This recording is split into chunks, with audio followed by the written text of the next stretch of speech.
여룹바알의 아들 아비멜렉이 세겜에 가서 그의 어머니의 형제에게 이르러 그들과 그의 외조부의 집에 온 가족에게 말하여 이르되 청하노니 너희는 세겜의 모든 사람들의 귀에 말하라. 여룹바알의 아들 다 너희를 다스림과 한 사람이 너희를 다스림이 어느 것이 너희에게 나으냐. 또 나는 너희와 고륙임을 기억하라 하니 그의 어머니의 형제들이 그를 위하여 이 모든 말을 세겜의 모든 사람들의 귀에 말하매 그들의 마음이 아비멜렉에게로 기울어서 이르기를 그는 우리의 형제라 하고 온 70개를 내어 그에게 주매 아비멜렉이 그것으로 방탕하고 경박한 사람들을 사서 자기를 따르게 오브라에 있는 그의 아버지의 집으로 가서 여룹바알의 아들 곧 자기 형제 70명을 한 바위 위에서 죽였으되 다만 여룹바알의 막내 아들 요담은 스스로 숨었으므로 남으니라. 밀로 모든 족속이 모여서 세겜에 있는 상수리나무 기둥 곁에서 아비멜렉을 왕으로 삼으니라. 이스라엘 사람들이 아비멜렉의 죽은 것을 보고 각각 자기 처소로 떠나갔더라. 아비멜렉이 그의 형제 70명을 죽여 자기 아버지에게 행한 악행을 하나님이 이같이 갚으셨고 또 세겜 사람들의 모든 악행을 하나님이 그들의 머리에 갚으셨으니 여룹바알의 아들 요담의 저주가 그들에게 응하니라. 이사갈 사람 도도의 손자 부하의 아들 돌라가 일어나서 이스라엘을 구원하니라. 그가 에브레임 산지 3일에 거주하면서 이스라엘의 사사가 된 지 23년 만에 죽음에 3일에 장사되었더라. 그 후에 길르앗 사람 야일이 일어나서 22년 동안 이스라엘의 사사가 되니라. 그에게 아들 30명이 있어 어린 낙이 30을 탔고 성읍 30을 가졌는데 그 성읍들은 길르앗 땅에 있고 오늘까지 하본 야일이라 부르더라. 야일이 죽음에 가몬에 장사되었더라. 아멘. 여러분들 영웅 영화 좋아하시는지 모르겠어요. 이 마블 영화라고 하잖아요. 저는 마블 영화를 잘 안 봐서 자세히는 모르는데 이 슈퍼 히어로라고 하더라고요. 이 슈퍼 히어로들이 나와서 이 악당들을 물리치고 그래서 시민들을 구출하고 지구를 지키는 그런 주제를 담은 내용의 영화들이 이 마블 영화라고 합니다. 근데 그 영화들을 보면요, 영웅들이 굉장히 많이 나와요. 뭐 제가 아는 거라고는 뭐 기껏해야 뭐 슈퍼맨, 스파이더맨, 뭐 헐크, 뭐 배트맨 뭐 이 정도밖에 안 되는데요. 이 찾아보니까 그 마블 영화에 나오는 그 영웅들, 슈퍼 히어로들이 그냥 영웅이 아니더라고요. 영웅마다 계열이 다 있고요. 또 그 영웅들이 계열 안에서 능력도 다 다르더라고요. 그래서 이 인터넷에 찾아보면요, 그 수많은 영웅들이 복잡하게 얽혀 있는데 그 복잡한 걸 다 정리해 놓은 자료들도 있습니다. 근데 저는 가끔 그런 생각이 들 때가 있거든요. 지구를 지키는데 그렇게나 많은 영웅이 필요할까? 그 마블 영화 중에 이 맨 오브 스틸이라는 영화가 있는데요. 거기에는 슈퍼맨이 이 대륙이랑 대륙을 오고 갈 때 몇 초밖에 안 걸린다고 그러더라고요. 그러면 그 정도 능력을 가졌으면 슈퍼맨 한 명 있으면 지구를 지키는데 문제 없지 않을까? 이런 생각이 들긴 하거든요. 근데 왜 매번 새로운 영웅들이 새로운 능력을 가지고 계속 등장하는 걸까?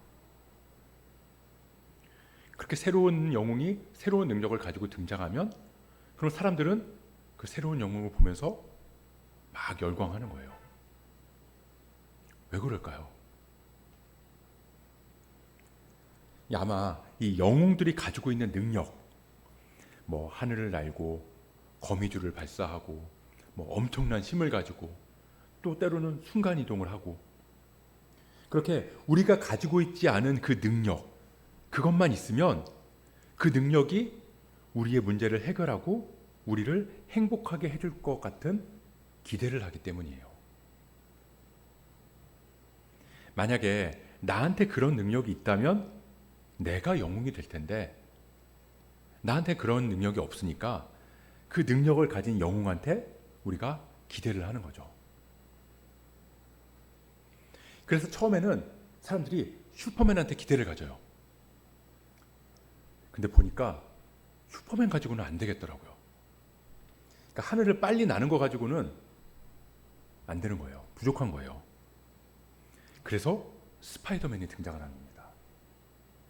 근데 이 등장은 저도 잘 몰라요. 그냥 제가 생각한 대로 얘기를 하는 건데, 이 슈퍼맨이 딱 등장을 해서 이 거미줄을 가지고 여기저기 옮겨 다니고 있어요. 그러면서 사람들을 구하고 사람들을 행복하게, 사람들을 더 기쁘게 만들어 주는데, 좀 지나고 나니까 이 거미줄만으로도 또 안 되는 거죠. 그러니까 이번에는 헐크가 등장해서 엄청난 힘을 가지고 사람들을 구하고 악당을 물리쳐요. 근데 또 지나고 나니까 그냥 단순히 힘만 센 거 가지고는 안 되는 거죠. 그래서 또 다른 영웅이 등장하고, 또 그것만 가지고 안 되니까 또 다른 영웅이 등장하고, 그러다 보니까 수십 명, 수백 명의 영웅들이 계속 등장을 하는 거예요. 그리고 그 영웅들이 등장할 때마다 사람들은 열광하고 그 영웅에 기대를 거는 겁니다. 근데 뭐 이건 영화니까 다소 좀 과장되게 표현된 부분도 있겠죠. 그리고 그렇게 영화를 만들고 이끌어가야 되니까 그런 내용들을 이렇게 담을 수밖에 없는데, 사실 우리 현실에서도 그런 부분들이 있다는 거예요. 우리는 우리 삶에서, 우리가 살아가는 이 현실에서 영웅이 나타나기를 기대합니다. 아니, 엄밀히 말하면 우리가 영웅이 되고 싶어 해요. 근데 내가 많은 능력을 가지고 영웅이 돼서 세상을 이롭게 하고 세상을 좀 더 나은 삶으로 바꾸고 싶은 마음이 있거든요. 근데 그게 안 된다면 나 대신 어떤 능력을 가진 영웅이 짠 하고 나타나서 그 영웅이 내가 생각하는 대로, 내가 원하는 대로 문제를 해결해주고 그 어려움에서 나를 구해주기를 바라는 거죠. 이 서울의 봄이라는 영화에서 그 전두광으로 나온 그 주인공이 이런 이야기를 하잖아요. 인간은 강력한 누군가가 자기를 리드해주기를 바라는 존재다. 근데 그 말을 돌려서 보면 나한테 강력한 힘이 있으면 내가 사람들을 리드할 수 있다라는 말이잖아요. 그러니까 결국 우리가 영웅을 바란다, 영웅을 기대한다라는 건 내가 영웅이 되고 싶다는 그 마음의 또 다른 표현이라고 볼 수도 있는 겁니다. 오늘 우리가 본 이 사사기 9장에서는 3명의 등장인물이 나와요. 아비멜렉, 요담, 가알. 그리고 세겜 사람들, 즉 대중이죠. 우리가 지난 시간에 이 기드온의 죽음에 대해서까지 살펴봤는데요. 이 기드온이 미디안 사람들을 물리치고 돌아오니까 사람들이 뭐라 그러죠? 당신이 우리의 왕이 되어주세요. 당신이 우리를 다스려주세요. 라고 이야기를 해요. 우리 그 부분 8장 22절 말씀 다시 한번 보도록 하겠습니다. 8장 22절 말씀입니다. 같이 한번 읽어볼게요. 시작. 그때 이스라엘 사람들이 기드온에게 이르되 당신이 우리를 미드안의 손에서 구원하셨으니 당신과 당신의 아들과 당신의 손자가 우리를 다스리소서 하는지라. 당신이 우리의 영웅입니다. 당신은 우리의 왕입니다. 그러니 우리를 다스리면서 우리의 모든 문제들을 다 해결해 주시고 어려움, 고통, 괴로움에서 우리를 구해 주세요. 근데 기드온이 뭐라고 하죠? 무슨 소리냐? 난 왕이 아니다. 왕은 하나님 한 분뿐이다. 근데 그렇게 말해놓고는 금으로 에봇도 만들고 수많은 아내와 자녀를 거느리면서 왕처럼 큰 성읍에 살고 심지어 첩까지 두면서 그 첩의 아들을 낳았는데 그 이름을 뭐라고 하냐면 아비멜렉. 아비멜렉의 뜻이 뭐냐면요, 나의 아버지는 왕이다라는 뜻이에요. 그러니까 자기가 아들을 낳고 그 아들의 이름을 지으면서 나의 아버지는 왕이다. 근데 그 아버지가 기드온이잖아요.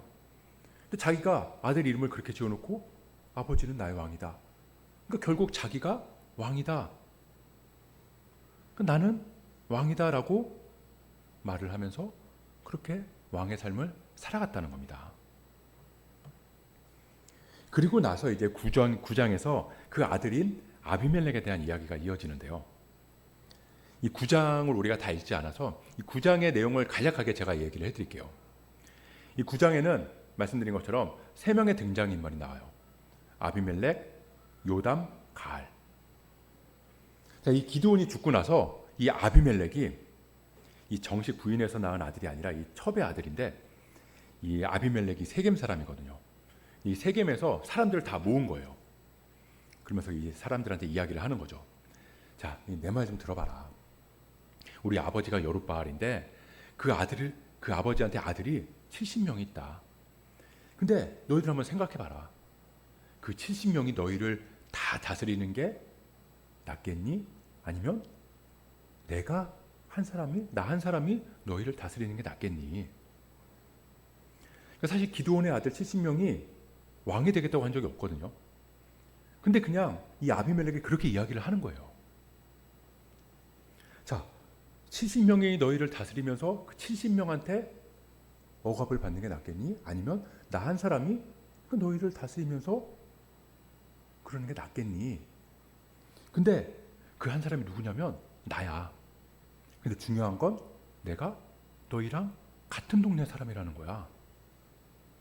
그러니까 무슨 말이냐면 내가 왕이 되면 내가 너희들 모른 척 하겠니?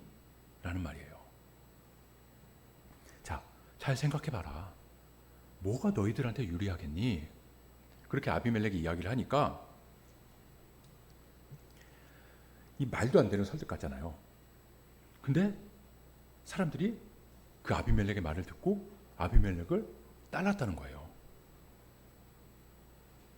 근데 이 아비멜렉이 내가 왕이 돼서 뭘 하겠다 그런 말을 한 것도 아니거든요. 그냥 70명보다 한 명이 낫지 않냐. 그리고 그 한 명이 같은 동네 사람이면 낫지 않냐. 그럼 내가 너희들 나중에 한 자리라도 해주지 않겠냐.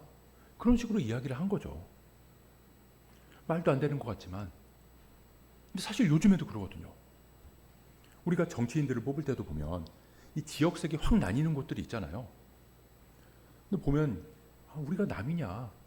이왕이면 우리 동네 사람 뽑아주는 게 낫지 않냐. 우리한테 유리한 사람 뽑아주는 게 낫지 않냐. 근데 그 사람이 어떤 사람인지도 모르고 그걸 잘 모르겠지만 또 공약이 뭔지도 잘 모르겠지만 그냥 그 사람이 되면 우리한테 도움이 되고 우리 동네가 더 살기 좋아지고 우리 삶이 더 나아질 걸 아니냐. 우리 동네 발전하겠지. 우리 지역 나아지겠지.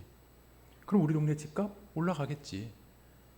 그러니까 그러면 우리의 지금 이 힘든 삶도 더 나아지겠지. 그런 마음으로 희망을 걸거든요. 자, 그렇게 이 세겜 사람들이랑 아비멜렉이 서로 힘을 합쳐서 오브라로 갔어요.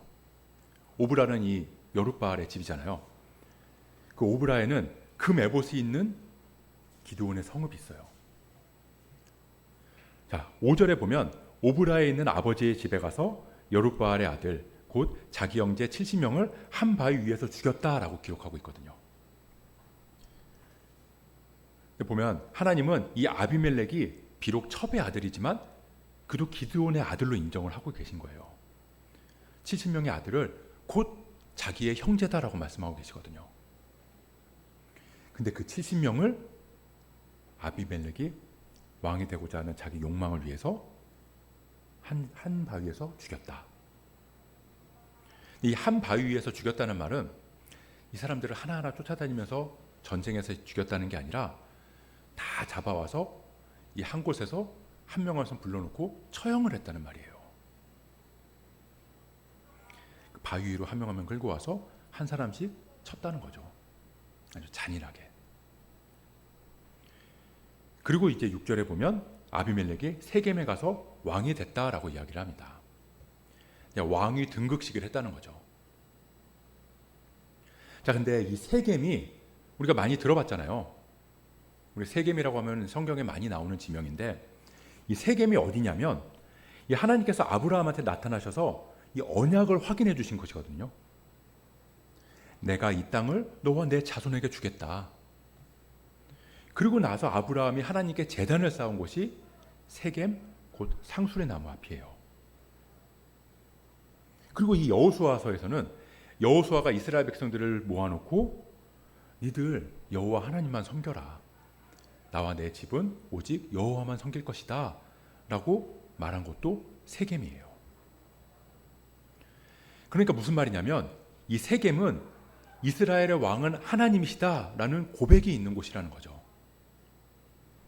근데 거기서 아비멜렉이 자기가 왕이라고 선포했다는 겁니다. 이게 비유가 적절할지는 모르겠지만 예를 들면 이런 거예요.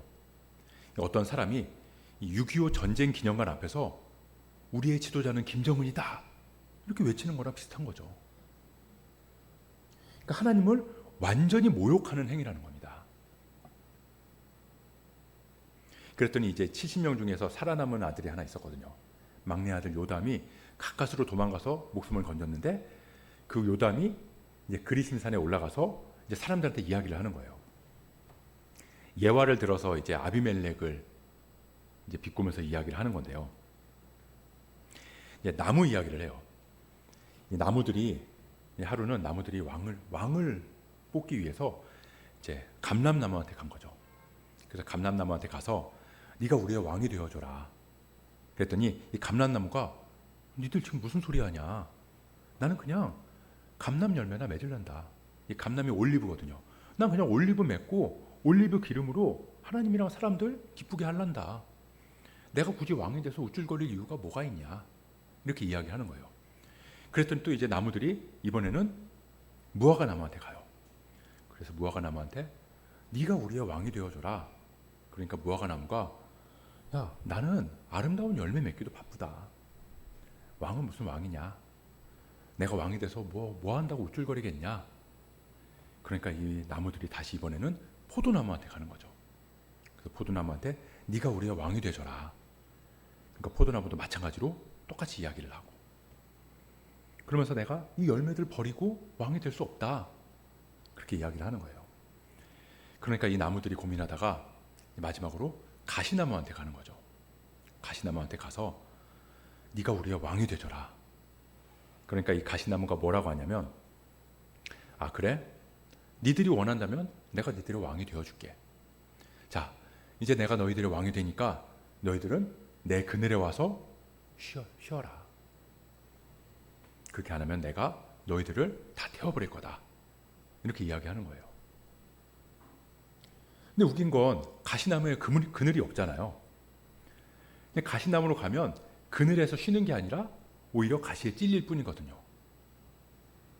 근데 이런 이야기를 예화로 들면서 이 가시나무가 아비멜렉이다라고 지금 말하고 있는 거예요.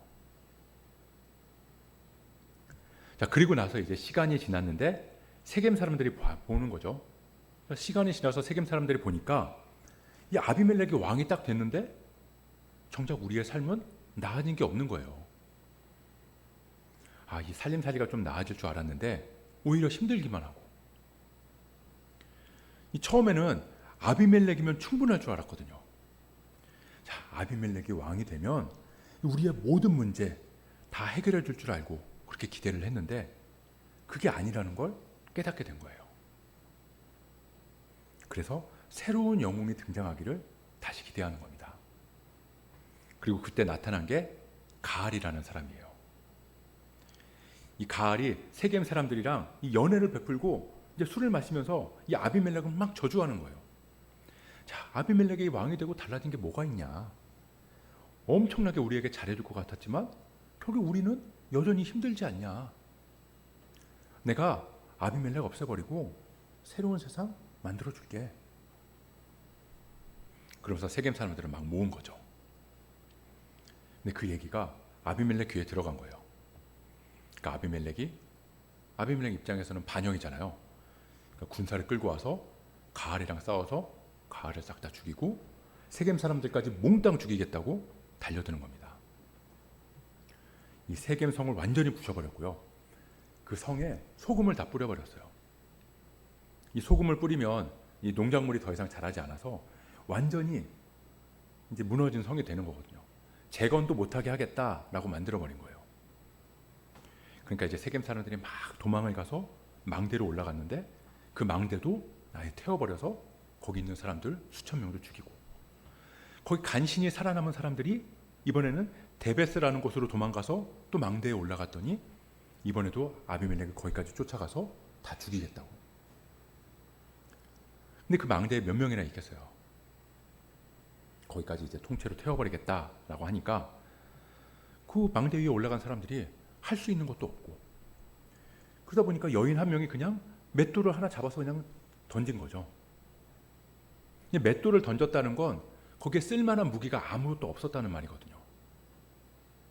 무기도 없고 싸울 능력도 없고, 그래서 그냥 거기 있는 맷돌을 휙 하고 던졌는데 그 맷돌이 아비멜렉의 머리 위로 정확히 떨어져서 아비멜렉의 머리가 깨지고, 그 와중에 아비멜렉은 이 여자가 던진 맷돌에 맞아서 죽었다는 얘기가 너무 수치스러우니까 그런 이야기가 나올까봐 옆에 있는 자기 부하한테 차라리 네가 나를 찔러 죽여라.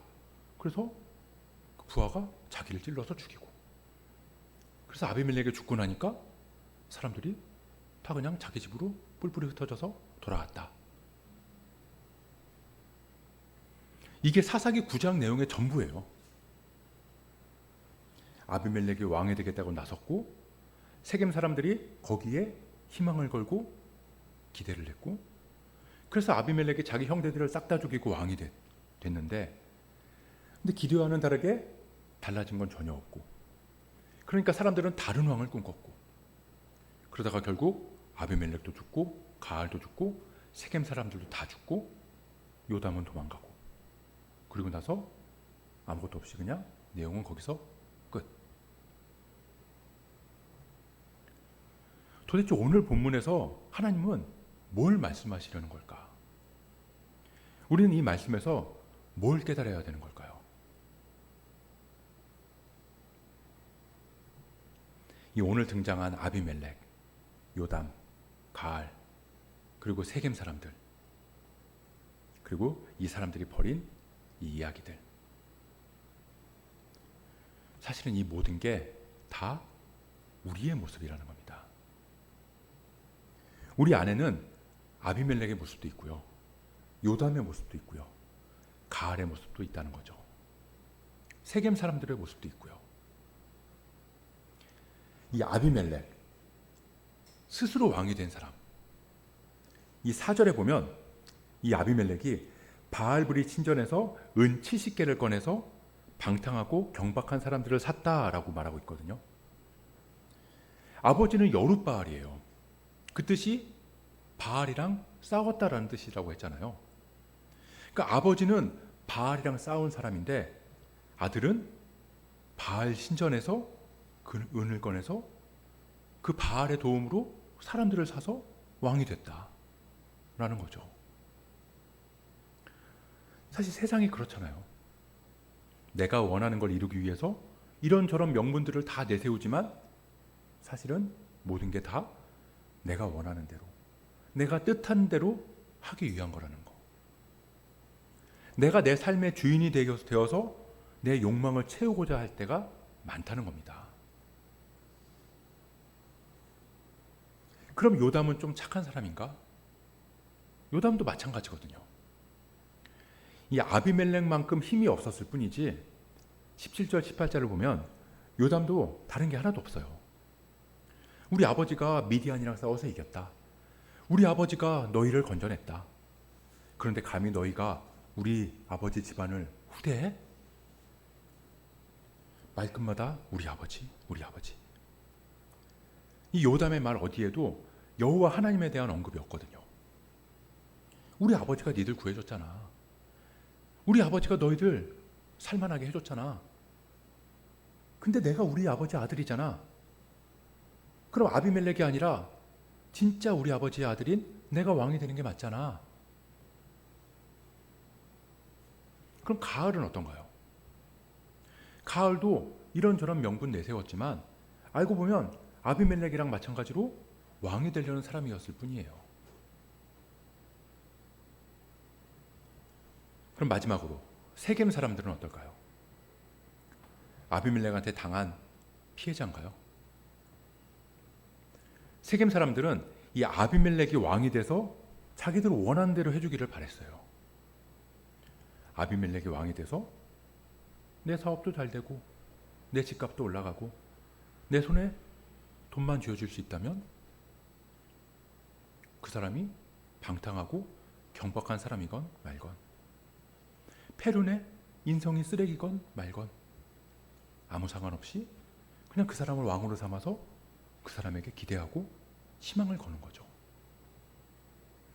나는 너만큼 능력은 없지만 내가 원하는 대로 해주기만 하면 내가 너를 왕으로 만들어줄게. 한마디로 내가 원하는 대로 살고 싶은 마음.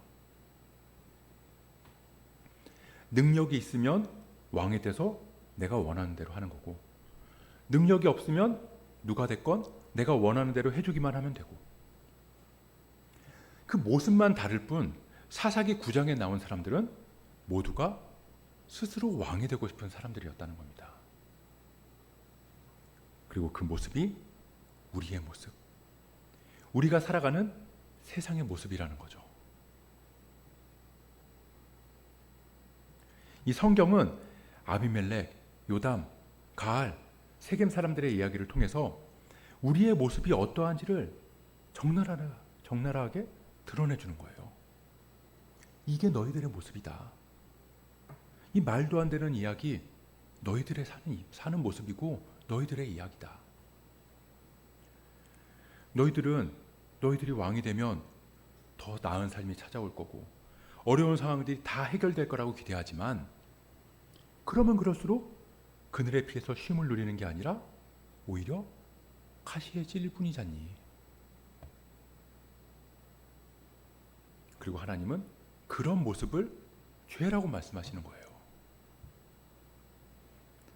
이 성경에서 말하는 죄는 하나님 이외에 다른 걸 주인으로 삼는 걸 말하는 거거든요. 내가 내 삶의 주인으로 살아가는 거, 스스로 왕이 되어 살아가는 거, 하나님의 자리를 뺏어서 내가 그 자리에 앉는 거, 그게 죄라는 겁니다. 하나님처럼 되고자 하는 죄. 우리가 흔히 말하는 이 윤리적인 죄도 있잖아요.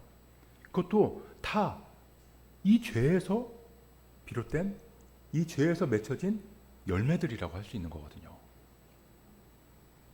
뭐 살인, 하나님께서 주신 생명인데 그 생명도 내 마음대로 할 수 있다는 생각에서 맺혀진 죄의 열매가 살인이거든요. 내 마음대로 안 되면 생명도 뺏을 수 있다. 왜? 내가 왕이니까. 도둑질, 모든 만물을 하나님께서 창조하신 거고 하나님께서 각자에게 청지기로서 맡겨주신 건데 그 분배, 내가 내 마음대로 할 수 있다. 왜? 내가 왕이니까. 성적인 죄, 하나님의 형상으로 빚어진 사람들을 내 쾌락을 위한 도구로 생각하고 바라본다. 내가 즐거울 수만 있다면 육체도 뺏을 수 있다. 왜? 내가 왕이니까. 결국 이 세상의 모든 죄는 스스로 왕이 되고자 하는 마음에서 시작된다는 겁니다. 그리고 하나님은 반드시 그 죄를 심판하신다는 거예요. 더딘 것 같이 보여도. 그래서 하나님이 잊은 것 같이 보여도 하나님은 하나님의 때에 하나님의 방식으로 반드시 심판하신다고 말씀하세요. 하나님의 왕으로 다스리는 나라에서 그 자리를 뺏고 왕이 된 아비멜렉, 또 그 자리를 뺏어서 자기가 왕이 되려고 했던 가알, 그 아비멜렉을 왕으로 의지해서 기드온의 아들들을 죽이는 데 동조하고 나중에는 가알을 의지해서 아비멜렉에 대항했던 세겜 사람들, 거기에다가 하나님을 잊고 자기 아버지를 왕으로 따르는 요담. 하나님은 이 그들의 죄 안에, 그들 안에 있는 이 죄를 그냥 그대로 내버려 두셨어요. 그랬더니 이 서로의 죄가 얽히고 설켜서 스스로 자멸하는 거죠.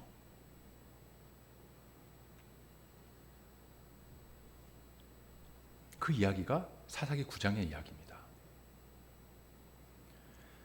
근데 하나님은 9장에서 끝내지 않으시고 그 이야기를 계속 이어가시는 거예요. 또다시 사사를 세우시는 거죠. 우리 10장 1절 2절 말씀 같이 한번 보도록 하겠습니다. 10장 1절 2절 말씀 같이 읽어볼게요. 시작. 아비멜렉의 뒤를 이어서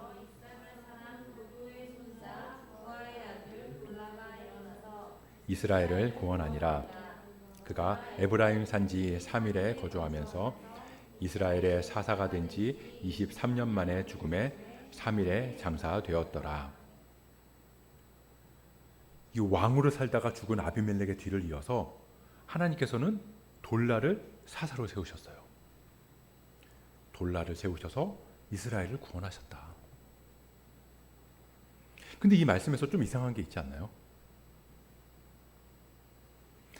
지금까지 사사들을 보면 다른 나라의 압제로부터 구원했다라고 말씀하셨어요. 온니엘은 메소포타미아 왕 구산 리세다임의 손에서 구원하셨다. 에훗은 모압 왕 에글론에서 이스라엘을 구원하셨다.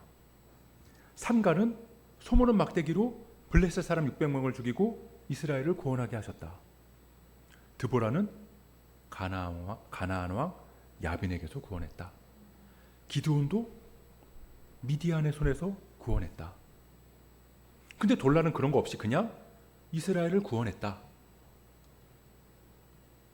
심지어 지금 기드온 이후에 다른 나라의 침략도 전혀 없는데, 지금은 태평하고 평안한 시대를 살아가고 있는데 하나님은 이스라엘을 구원했다라고 말씀하세요.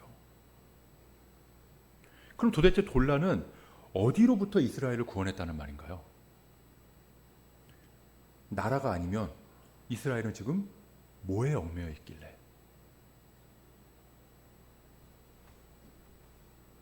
이 구원은 이 외부의 고통이나 어려움에서 벗어나서 문제들이 해결되는 것, 그것도 있지만 더 중요한 것은 내 안에서 나를 올가매는 죄로부터 자유해지는 거거든요. 이스라엘은 지금 스스로로부터 구원이 필요한 상태라는 거예요. 그렇기 때문에 외부로부터의 구원이 아닌 그냥 이스라엘을 구원했다 라고 말씀하시는 거죠. 너희들 스스로로부터 너희를 구원해내겠다. 이스라엘은 지금까지의 사사들을 통해서 외부의 침략으로 인한 고통과 괴로움에서 벗어나기를 바랬어요. 그래서 그 고통으로부터 나를 벗어나게 해줄 누군가를 계속 찾은 거죠. 그분이 하나님이신데 다른 왕을 구한 거라고요. 내가 왕이 돼서, 아니면 나를 구해줄 왕이 나타나서 나를, 이 세상을 구원해 줄 거야. 더 살기 좋게 만들어 줄 거야. 하지만 하나님은 이스라엘이 그런 죄의 구속에서 자유해 주기를 바라셨어요. 우리도 마찬가지거든요. 우리는 우리가 처한 문제들이 해결되기를 바라고 괴로운 상황을 벗어나서 어려움들이 지나가기를 구해요. 물론 하나님께서는 그런 우리의 기도를 들으시고 구원의 손길로 우리를 건져주시지만, 그럴 수만 있다면 하나님 이외에 누구라도, 무엇이라도 상관없다고 생각하는 우리 안에 죄된 모습들, 하나님께서 우리를 구원해 주시기를 구하고 하나님께서 우리를 구원해 주시지만 하나님이 아니어도 하나님 외에 누구라도 무엇이라도 상관없다. 나만 구원해 줄 수 있다면. 그런 모습, 그런 죄된 모습들에서 우리를 구원해 주시기를 바라신다는 겁니다. 그래서 하나님은 돌라를 보내셔서 자멸하는 이스라엘 백성들을 구원하셨던 거예요. 근데 사사기의 이야기가 또 여기서 끝나는 게 아니라 계속 이어진다는 겁니다. 그러니까 사사기 처음 시간에 제가 말씀드린 것처럼 이 사사기는 죄를 짓는다, 외부에서 쳐들어온다, 고통받아서 부르짖는다, 사사를 통해서 구원해 주신다, 회복된다, 또다시 죄를 짓는다, 부르짖는다, 계속 이것의 반복이라고 그랬잖아요. 그러면서 상황이 점점 더 안 좋아진다. 그렇게 하나님께서는 돌라를 통해서 이스라엘을 구원하셨지만 그 다음에 야일이 사사가 돼서 한 게 뭐냐면 아들 30명 낳고 나귀 30마리 타고 길르앗 땅에 성읍에서 살았다. 야일이 사사가 됐는데 구원했다는 말이 없어요. 그냥 사사가 됐다. 끝. 사사가 됐는데 아들 30명 낳고 나귀 30마리 타고 성읍에서 살았다. 그게 전부라는 겁니다. 무슨 말이냐면 기드온이 아들만 70명이었다는 것처럼 이 야일한테 아들이 30명이었다는 건 이거 역시 부인이 엄청나게 많았다는 거거든요. 거기다가 나귀가 30마리다. 이거는 단순한 부자라는 걸 말을 넘어서 왕처럼 살았다는 말이라는 거예요. 왕처럼 살았다. 한마디로 하나님께서 기껏 또 다시 구원해놨더니 또다시 왕이 돼서 살아가더라. 그 죄의 굴레를 끊지 못하더라.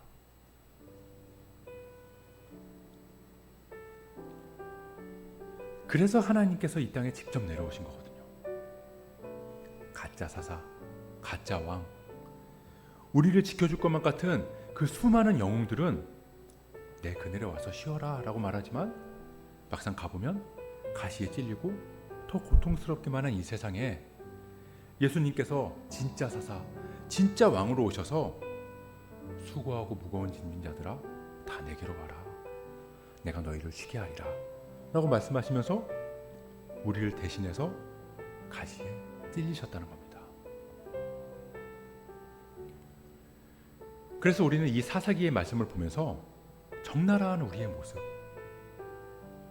여기저기 나를 구원해 줄 것 같이 보이는 가짜 왕의 희망을 걸고 그러다 결국 가시에 찔려서 고통스러워하는 그 모습을 직시하고 그러면서 진짜 왕, 우리가 찔려야 되는 가시를 대신 막아서 찔려주시고 우리가 맞아야 하는 그 맷돌을 대신 맞으시면서 그 그늘 아래에서 우리를 쉬게 하시는 예수 그리스도를 바라보고 소망을 품을 수 있게 하셨다는 거죠.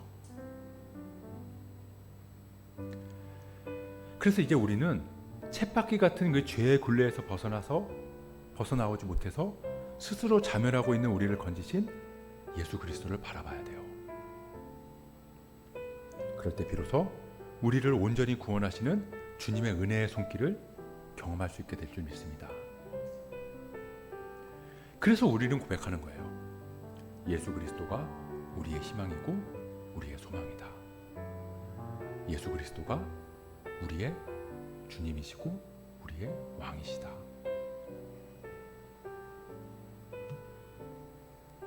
그 고백이 날마다의 우리의 삶에 가득하기를 소원합니다.